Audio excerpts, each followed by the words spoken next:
J'en profite pour remercier tous ceux qui soutiennent la chaîne en rejoignant donc celle-ci. Vous pouvez le faire en cliquant sur rejoindre. Il y a 2 statuts, Amigos et Familia. Et avant chaque début de vidéo, je remercierai tous ceux qui me soutiennent, évidemment avec des avantages divers selon le statut. Des vidéos en avance ou des dédicaces de remerciements à chaque début de vidéo. Mais juste avant, petit instant promotion. Aujourd'hui, je vous présente Oli.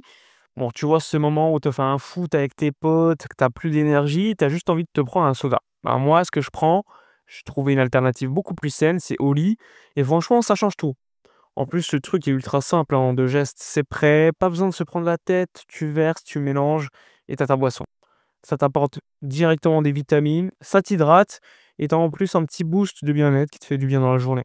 Moi, perso, ce que j'aime, c'est que ça s'adapte à tous les moments. Que ce soit après le sport, après un foot, au bureau, quand j'ai un petit coup de mou, j'ai besoin d'un truc, ben, je prends au lit, ça me rebooste. Et même le soir, quand je me pose devant un match du Barça, de l'équipe de flics, bah, perso, moi, je prends toujours une petite boisson. Mon préféré, c'est l'ice tea, donc je vous conseille de goûter. Je tiens quand même à rappeler qu'Oli ne remplacera jamais l'eau, mais c'est une alternative beaucoup plus saine que les sodas. Franchement, c'est game changer. Si tu veux te faire une idée ou que tu ne sais pas par quoi commencer, je te recommande les packs découvertes. C'est un bon petit moyen de tester plusieurs saveurs. Et avec mon code, tu as 10% de réduction sur tout le site ou 5 € offerts sur ta première commande. Donc, je vous mets les codes à l'écran. Faites-vous plaisir.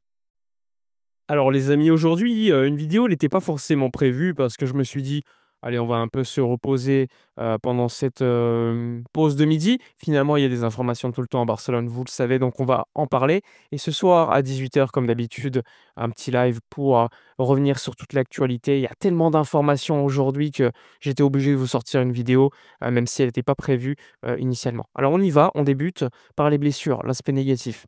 Pedri, donc après le classico, aurait ressenti, une gêne musculaire, donc il serait blessé musculairement. Donc ça a été dévoilé par El Diario Ara, qui est un journal catalan, qui a été ensuite confirmé par RAC1, la radio, de Catalogne et ensuite confirmé par l'ensemble des médias, Mundo Deportivo, El Diario AS ou encore la Cadena Ser. Donc la mauvaise nouvelle de la journée, c'est clairement l'absence de Pedri. Pour combien de temps vous allez me dire? Eh bien normalement Pedri devrait louper les 3 prochains matchs.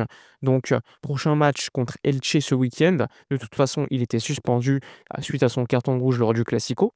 Ensuite, le match contre, le Bruges en Ligue des Champions, pas de Pedri et ensuite le match contre, le Celta Vigo en Liga et ensuite tu as la trêve internationale, ce qui permettra quand même à Barcelone de pouvoir récupérer Pedri après cette trêve internationale contre l'Athletic Club. Je le rappelle, le match, le 22 contre l'Athletic Club. Est-ce que ça sera au Spotify Camp Nou? Eh bien, tout est là.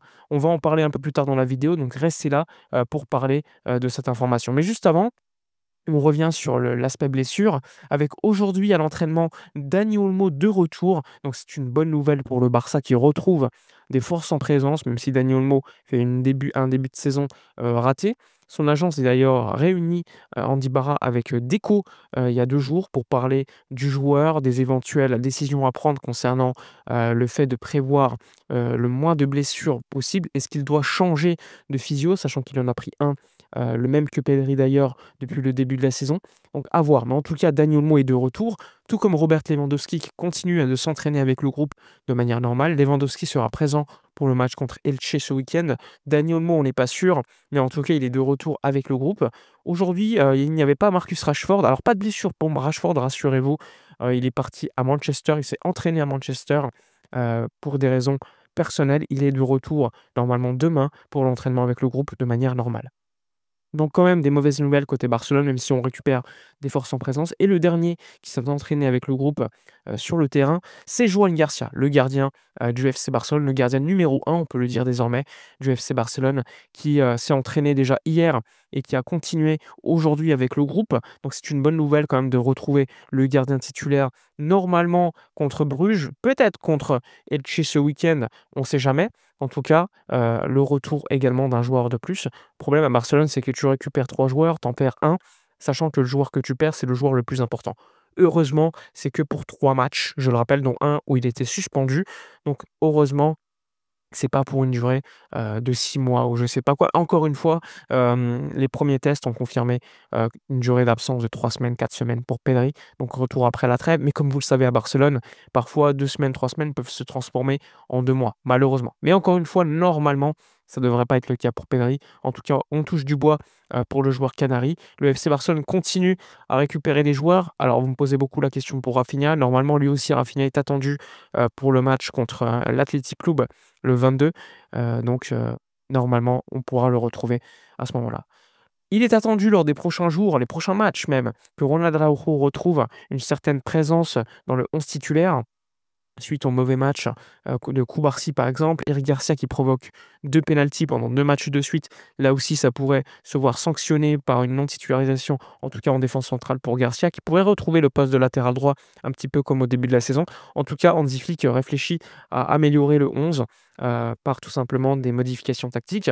On parle beaucoup en ce moment de Lamine Yamal potentiellement comme numéro 10. D'ailleurs, Lamine Yamal s'est entraîné avec le groupe sans problème aujourd'hui. Ce soir, on va parler dans le live d'ailleurs sur des informations en plus que j'ai par rapport à Lamine Yamal que j'ai pu avoir aujourd'hui. Donc on va en parler un peu plus avec une réunion prochainement entre Deco et Jorge Mendes. Mais j'ai pu avoir des informations supplémentaires. On en parlera à ce moment-là ce soir à 18 h en live. Donc soyez également là sur Twitch ou encore sur Twitter ou encore YouTube en live. Alors maintenant, on va parler donc du Spotify Camp Nou. Vous êtes beaucoup, beaucoup à me poser la question, est-ce que le Barça sera de retour au Spotify Camp Nou et quand? Alors, petite information venue aujourd'hui, le Barça, la semaine prochaine, je crois que c'est le 8 ou le 9, je sais plus, le 9 novembre ou peut-être le 8, le FC Barcelone a prévu, avant le match contre le Celta Vigo, donc que le Spotify Camp Nou soit ouvert pour un entraînement, donc pour tester un petit peu comment ça se passe. Il y a à peu près 25 000 personnes qui sont attendues.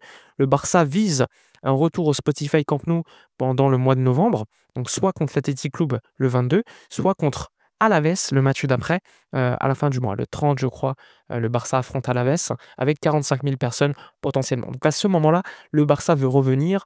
Comme vous le savez, il y a un match de Ligue des Champions à la suite contre Francfort. Donc il est important pour le Barça de faire un match d'abord à domicile avant le match de Ligue des Champions pour que tout simplement l'UEFA accepte le Barça, utilise le Spotify Camp Nou avec 45 000 personnes, on le rappelle.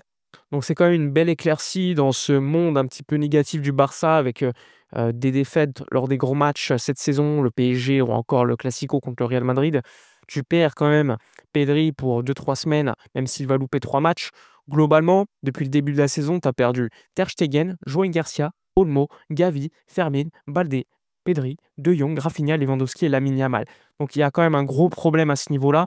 Aujourd'hui, enfin ce matin, tu as eu une information, venue de La Vanguardia et de Ara, journal, catalan, qui explique que la préparation physique, en Asie, donc avec les voyages, quelques embrouilles, mais également le fait que les charges au niveau physique étaient beaucoup moins intenses que l'année dernière, eh bien ça a eu un impact direct sur la préparation physique et sur les blessures des joueurs. Donc ça aussi, c'est quelque chose qu'il faudra évidemment corriger du côté du Barça.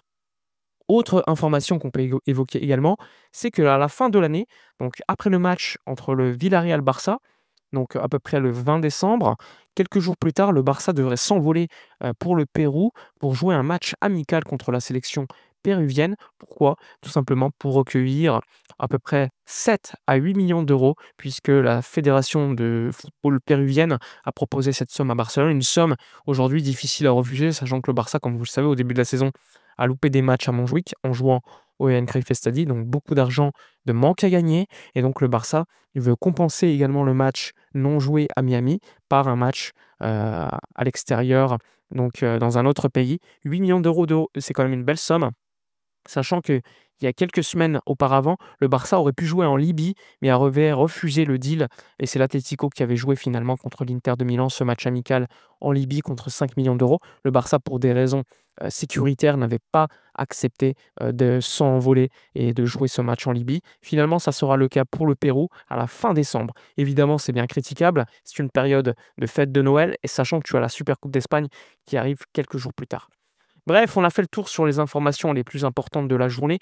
N'hésitez pas à vous abonner, liker, commenter, partager. On se retrouve à 18 h ce soir en live sur Twitch, sur YouTube. Abonnez-vous et soutenez également mon travail si vous le pouvez dans le bouton rejoindre ou en lâchant un petit sub sur Twitch. Ça me permet de me développer et de vous présenter vous proposer le meilleur travail possible. Je vous dis à ce soir et à la prochaine vidéo.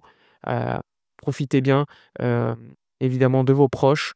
Évidemment, parfois le Barça, c'est compliqué, mais n'oubliez pas, ça change vite dans le football. Aujourd'hui, c'est mauvais, le lendemain, c'est bien. Donc espérons que on va dire les jours beaucoup plus, ensoleillés arrivent rapidement.